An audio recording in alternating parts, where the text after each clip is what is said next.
Hey all, welcome back to Kartik Pujo mini vlog part 2।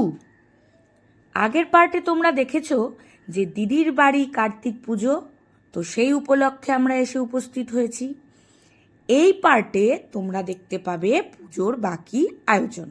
তো চলো শুরু করি। দিদির বাড়ির এই সিংহাসনটা খুব সুন্দর, তাই না?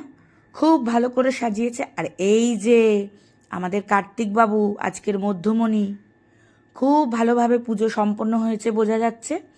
অনেক ফল মিষ্টি ভোগ সহযোগে পুজো হয়েছে, হবে না কেন? উদযাপন বলে কথা। এখন আমি চলে এসেছি দিদির ফ্ল্যাটের ব্যালকনিতে। এখানকার ভিউটা খুব সুন্দর, তাই তোমাদের সাথে একটু শেয়ার করলাম। আর এই যে দিদির কনিষ্ঠ কন্যা, খুব মিত্তি, অনেক দিন পরে দেখেছে তো, তাই আর চিনতে পারছে না। তাও আমরা জোর করেই প্রায় ওর সাথে খুনসুটি শুরু করে দিলাম। গালের ভেতর যেন আবার একটা কি ঢুকিয়ে রেখেছে, টাইট অফ করে রয়েছে। তো এরপরে রয়েছে খাওয়া দাওয়ার অনুষ্ঠান, যেটা দেখতে হলে চোখ রাখতে হবে নেক্সট পার্টে।